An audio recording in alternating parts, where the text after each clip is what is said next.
हमारा टॉपिक है elasticity of demand. आपने पहले डिमांड पढ़ा था। डिमांड में हमने ये देखा कि डिमांड दिशा बता रही है, साइड बता रही है कि वस्तुएं महंगी होगी, प्राइस इंक्रीज होगी तो क्वांटिटी डिमांड डिक्रीज होगी। मैं बार वापस क्वांटिटी डिमांड ही बोल रहा हूं। प्राइस का डिमांड से जो रिलेशन है वो क्वांटिटी डिमांड से बताया गया है। प्राइस इंक्रीज होने पर क्वांटिटी डिमांड क्या होगी, डिक्रीज होगी, और प्राइस डिक्रीज होने पर क्वांटिटी डिमांड क्या होगी, इंक्रीज होगी। ठीक है, लेकिन कितनी होगी ये नहीं बता रहा है ना, मात्रा नहीं बता रहा है। एमसीक्यूज में क्वेश्चन आता है कि मांग का नियम क्या बताता है, तो आप लिखेंगे दिशा बताता है। इनवर्स रिलेशन तो है, कितना है नहीं बताता है। और जो इलास्टिसिटी ऑफ डिमांड है वो क्या बताता है, मात्रा बताता है, कितना मतलब क्वांटिटी वाइज चेंज क्या आएगा, ये कौन बताता है, इलास्टिसिटी ऑफ डिमांड। इलास्टिसिटी का मतलब लचीलेपन से लिया जाता है कि क्या रीजन है और क्या रिजल्ट है, क्या रीजन है और तो इलास्टिसिटी की 5 सीरीज बताई गई। वैसे इलास्टिसिटी 3 टाइप की होती है। अगर पूछ ले इलास्टिसिटी की टाइप क्या है तो आप टाइप में लिखना पिक। क्या है, पिक। डिमांड भी 3, price demand, income demand, cross demand. Price demand, income demand, cross demand. और इलास्टिसिटी भी 3 टाइप की, कौन कौन सी, प्राइस इलास्टिसिटी, वहां देखो डिमांड लग रहा था, प्राइस इलास्टिसिटी, इनकम के कारण इलास्टिसिटी, और क्रॉस इलास्टिसिटी। ठीक है, तो ये टाइप ऑफ इलास्टिसिटी आ गया। अब इलास्टिसिटी को हम लिखूं थोड़े, ये हो जाएगा। इलास्टिसिटी को हम 5 सीरीज में बनाते हैं, 5 सीरीज। इसके लिए मैंने आपको पेड का एक वो एग्जाम्पल दिया था, एक बार वापस दे देता हूं। देखो, ये एक ट्री है, नीचे का पार्ट ये तना, ये डाल, ठीक है, ये डालियां, टहनियां हैं और पत्तियां हैं। ठीक है, ये सारी आपके इसके अंदर पेड़ में बनाई गई है। यहां पर ये टहनियां हो गई और ये पत्तियां हो गई, लीव्स। ठीक है, अब मैं हवा का प्रभाव बता रहा हूं, हवा के कारण पेड़ पर क्या प्रभाव पड़ रहा है। रीजन हवा है, रिजल्ट हिलना डुलना है, पेड़ पर हवा का प्रभाव। ठीक है, जब हवा चलती है, हवा का प्रभाव आप खुद बताएं, जब हवा चलती है तो इस पर कोई फर्क पड़ता है क्या, मैं पेड़ की बात कर रहा हूं, प्लांट की बात नहीं कर रहा, इस पे कोई फर्क पड़ता है क्या, नहीं पड़ता। मतलब इसमें कोई इलास्टिसिटी नहीं है, इसमें कोई इलास्टिसिटी नहीं है। कितनी भी हवा चले ये हिलेगा डुलेगा नहीं। जिस दिन ज्यादा हवा चल गई ये गिरेगा। मैं ये नहीं कह रहा हूं कि इसके प्रभाव ही नहीं पड़े। अगर कोई अंदर, मैं हवा की बात कर रहा हूं, अंदर की बात नहीं कर रहा, समझ गए। तो इसकी इलास्टिसिटी वैल्यू 0 हो गई, no elasticity, perfect inelastic, perfect. ये इसलिए बता रहा हूं ताकि आपके माइंड में एक पेड़ आ जाए, एक इमेजिनरी लें, इसको पेड़ मान लें। डायग्राम अच्छा नहीं है तो कोई बात नहीं, गुड़िया बना देगी। ये आपके कोई प्रभाव नहीं पड़ा, परफेक्ट इन इलास्टिक। मैं ब्रेन में ले लिया इसको। एक बार कोई नीम का पेड़ ब्रेन में लाओ, नीचे का पार्ट, ठीक है, आंख बंद करके, नहीं तो पूरा नीम आ जाएगा। अब यहां पर इसको देखते हैं, इसकी तुलना में इस पे हल्का सा प्रभाव पड़ता है।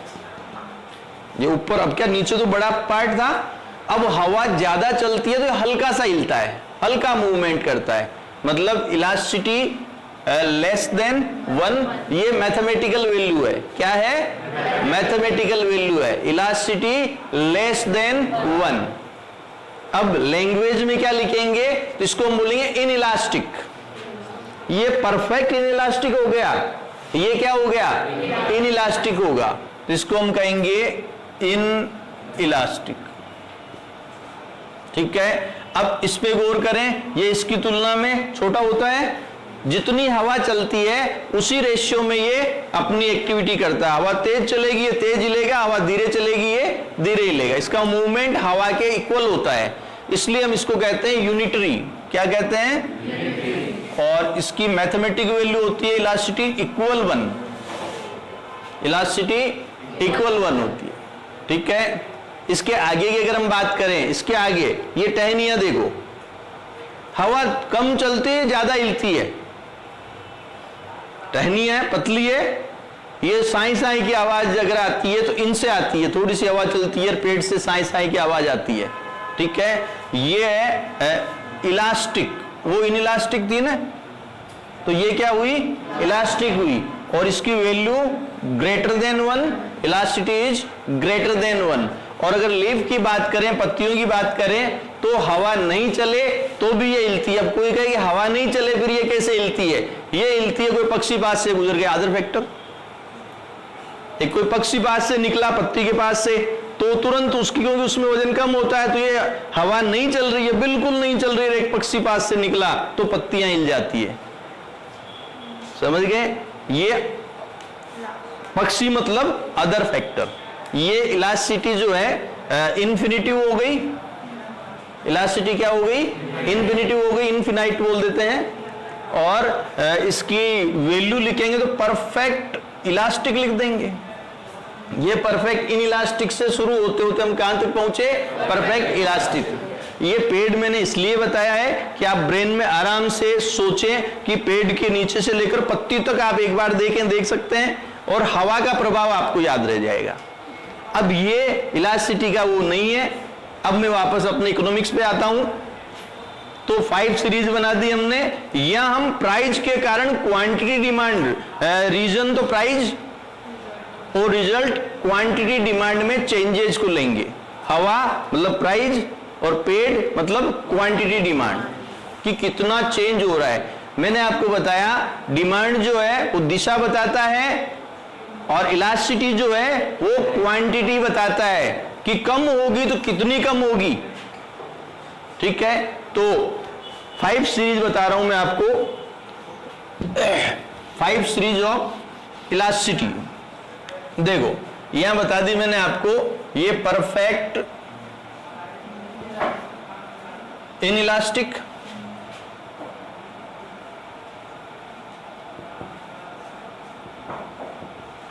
दूसरा है इनइलास्टिक, तीसरा थर्ड है यूनिटरी, यूनिटरी इलास्टिक ही आ गया ना। फोर्थ है इलास्टिक, और फिफ्थ है परफेक्ट इलास्टिक। ठीक है, एक चीज और, ये कि यही 5 सीरीज सप्लाई में है, आगे जाकर सप्लाई की इलास्टिसिटी का मेजरमेंट हो तो ये कि ये 5 सीरीज है।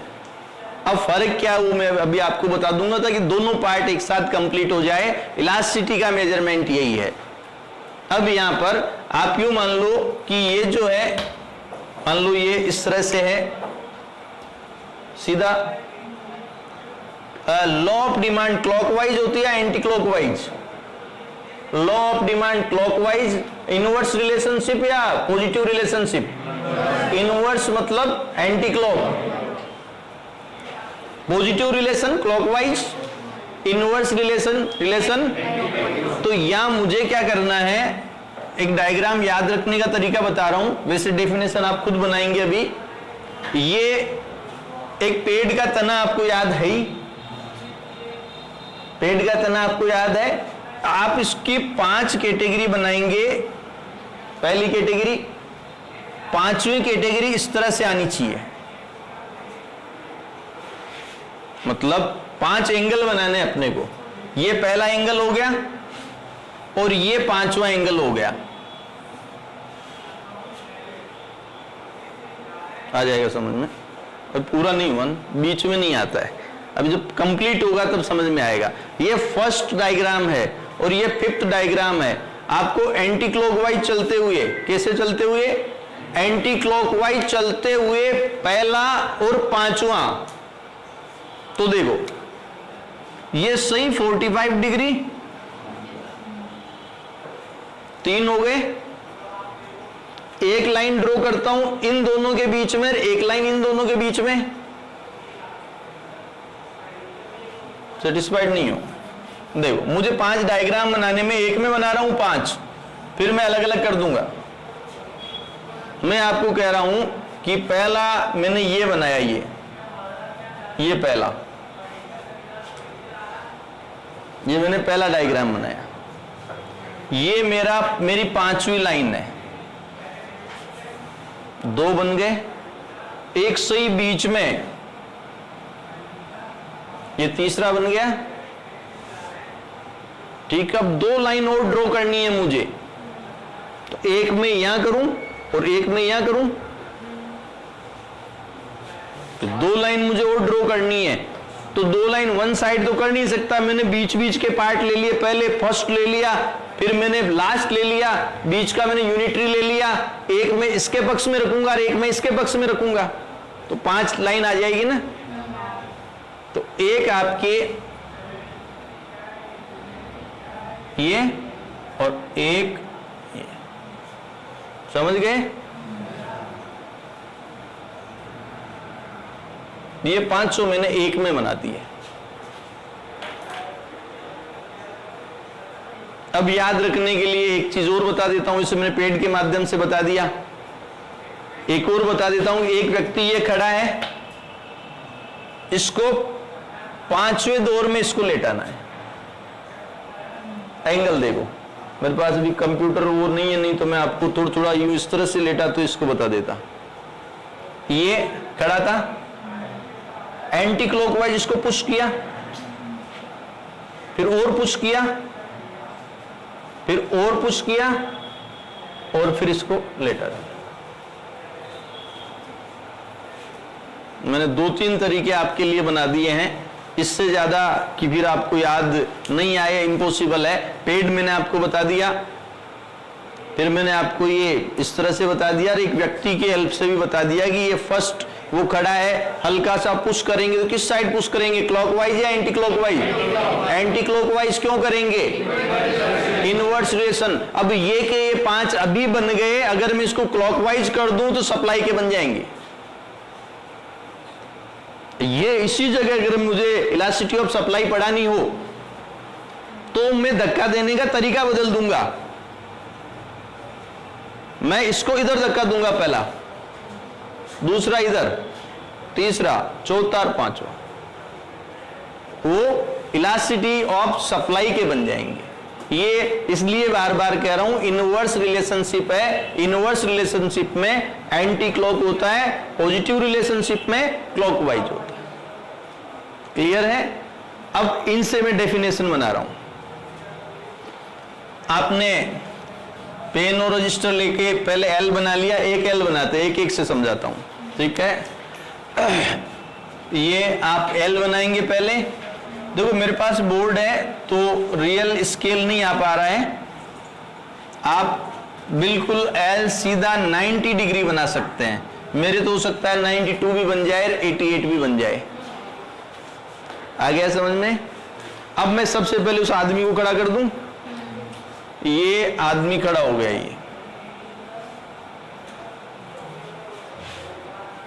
ये क्वांटिटी डिमांड है, डेफिनेशन आप खुद बनाएंगे, अभी कोई याद करने की जरूरत नहीं। इकोनॉमिक्स याद करने का सब्जेक्ट है ही नहीं।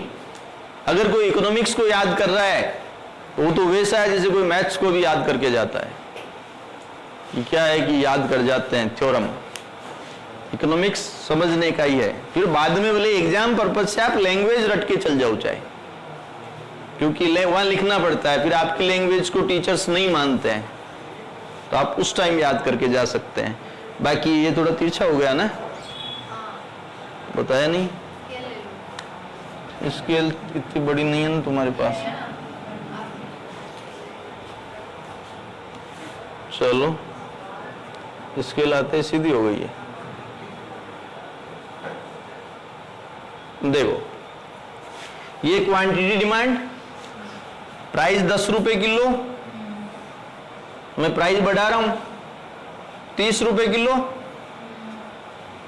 मैंने पहले लाइन ड्रॉ कर ली, मैं इससे डेफिनेशन बनाने के लिए कह रहा हूं। प्राइस 30 से गिर के 20 हो गई तो भी हम उतना ही खरीद रहे हैं, मतलब साफ शब्दों में लग रहा है कि ये नमक है। मैंने हर एंगल से आपको बताया है। डेफिनेशन बनाना है खुद को, तो आप लिखेंगे प्राइस में कितना भी चेंज हो, quantity demand zero change, no change in quantity demand, perfect inelastic, elasticity equal zero, no change in quantity demand, quantity demand में कोई चेंज नहीं है, elasticity equal to zero, elasticity equal to zero. और diagram आपके सामने, definition आपने बना लिए। क्लियर है या नहीं? थोड़ा तो कंफ्यूज लग रहा है। जीरो का मतलब हिला डुला नहीं, क्वांटिटी में कहां परिवर्तन आया? देख ये क्वांटिटी, पहले मैंने क्वांटिटी डिमांड लाइन ड्रॉ की है, ये भी यही टच कर रही है, ये भी यहां टच कर रही है, ये भी यहां टच कर रही है। हवा कितनी भी चले तने पे इफेक्ट नहीं आ रहा है। प्राइस में अप डाउन करके देख लिया, नमक उतना ही खरीद रहे हो आप, ठीक है। कारण आपको पता है कि देखो नमक एक अलग ही तरह का है, एम्लिसन। अगर कोई एम्लिसन नहीं जानते हैं तो पुराना वीडियो देख लेना, मैं डाल दूंगा उसमें। नमक का कोई मोर यूज नहीं, सस्ता हो तो, और महंगा हो तो लेस यूज नहीं। 10 का 20 हो जाए तो कोई एलडीएमयू नहीं, कोई इनकम इफेक्ट नहीं। 10 का 20 हो जाएगा, 30 हो जाएगा, साल्ट पे इतना बड़ा खर्चा नहीं होता हमारा। हाँ, रोज का अगर 10 किलो खरीद रहे हैं तब सोचेंगे 10 रुपए भी बड़ी वैल्यू रखते हैं, 1 रुपया भी मैं तो रखता है अगर आपकी क्वांटिटी बड़ी हो तो। पर यहां कोई ज्यादा इफेक्ट नहीं आ रहा है, इनकम इफेक्ट नहीं आ रहा है कि महंगा हो गया कितना महंगा हो जाएगा और सस्ता हो गया कितना सस्ता हो जाएगा। नमक का कोई सब्स्टिट्यूट नहीं है कि नमक महंगा हो गया तो अदर गुड्स यूज में ले लें, ऐसा कुछ पॉसिबल नहीं है। और न्यू बायर, एंट्री और एग्जिट, सारे यूज करते हैं नमक को, उतना ही यूज करते हैं, तो न कोई नया बायर सस्ता होने से आ सकता है। कोई ऐसा व्यक्ति है कि जो नमक को पहले यूज नहीं कर रहा था अब सस्ता होने से करने लग जाएगा? इतना तो कोई प्राइस में भी चेंज नहीं हो सकता। समझ गए? तो ये क्या हो गया? लॉ ऑफ, ये कौन सी हो गई? Elasticity, perfect inelastic, perfect mathematical value क्या इसकी, और नाम से ये हो ही गया और ये डायग्राम हो गया। एकदम क्लियर है? अब चलते हैं एक बार इसको वापस दूसरे एल की तरफ, ये बना लोगे आप? देखो अब ये था ना, ये एंगल था, इसको मैं माइनर यूं कर दूं,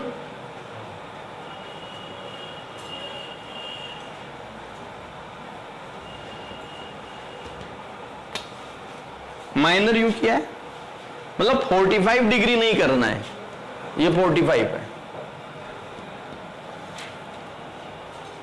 माइनर। अब हम करके देखते हैं क्या इफेक्ट आया। देखो प्राइस इतनी थी,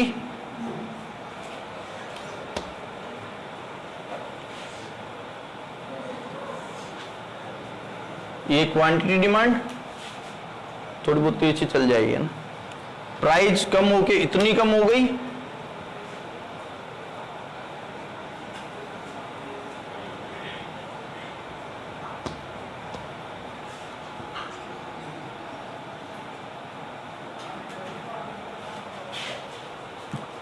कुछ समझे? क्या समझे? प्राइस में अधिक परिवर्तन होने के बावजूद भी क्वांटिटी डिमांड में लेस चेंज। देखो इसको मैं यूं बता सकता हूं कि प्राइस इतनी कम हो गई, क्वांटिटी डिमांड हल्की सी बढ़ी, और प्राइस इतनी बढ़ गई, क्वांटिटी डिमांड माइनर कम हुई। कंपल्सरी गुड्स, गेहूं, चावल, किचन के मसाले हम माइनर सब्स्टिट्यूट कर लेते हैं क्योंकि गेहूं के सब्स्टिट्यूट मार्केट में अवेलेबल है। ज्यादा महंगी होने पर दूसरे हम खरीदने की सोच सकते हैं। कभी कभार हम जो साथ में काम में ले सकते हैं, बाजरा ले सकते हैं, कभी कभार अदर सब्स्टिट्यूट अवेलेबल है। ध्यान रखना, प्राइस महंगी होने के साथ आपकी इनकम बढ़ जाए तो लॉ ऑफ डिमांड एप्लीकेबल नहीं होता, अदर फैक्टर कांस्टेंट रहने चाहिए, तब हम ये बातें कर रहे हैं। समझ में आ गया क्या? तो प्राइस में ग्रेटर चेंज, क्वांटिटी डिमांड में क्या कहलाएगा?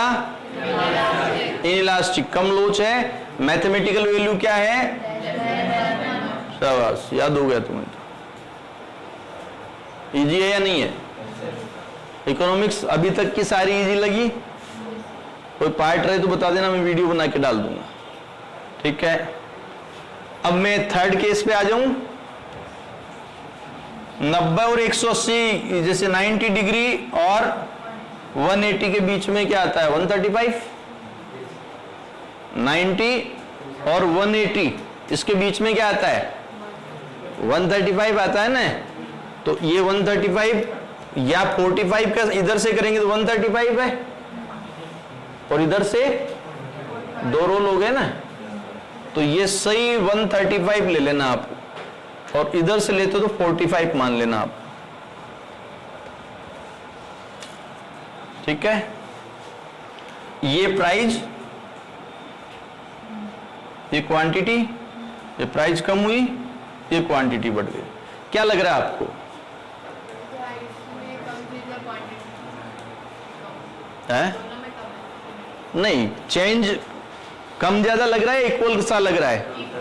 मेरे पास तो देखो, फिर भी मैं कह रहा हूं ये ड्रॉ करने में थोड़ा सा कम ज्यादा आपको हो सकता है। अगर आप सही स्केल लेके करें, सही लेके, तो सेंटीमीटर से मेजरमेंट कर लेना, इक्वल चेंज आएगा। अगर आप 135 डिग्री लेते हैं तो मेरा तो 135 भी तो अंदाजे से है।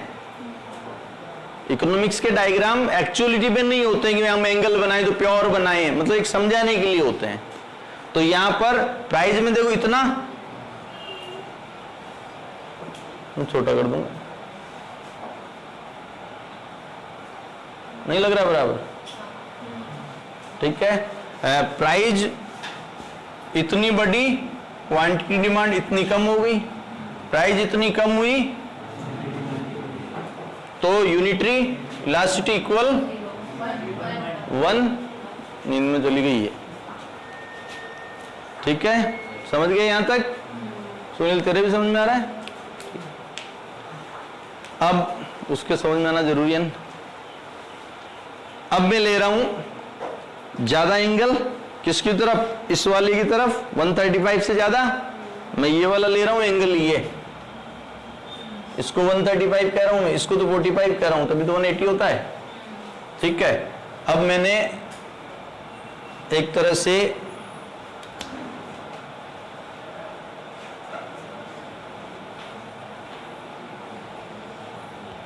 ये एंगल ले लिया, ये प्राइस,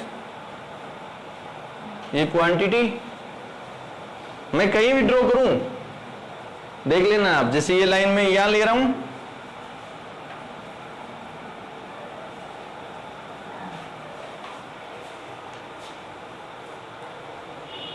प्राइस हल्की सी कम हुई, quantity demand, luxury goods, LED TV,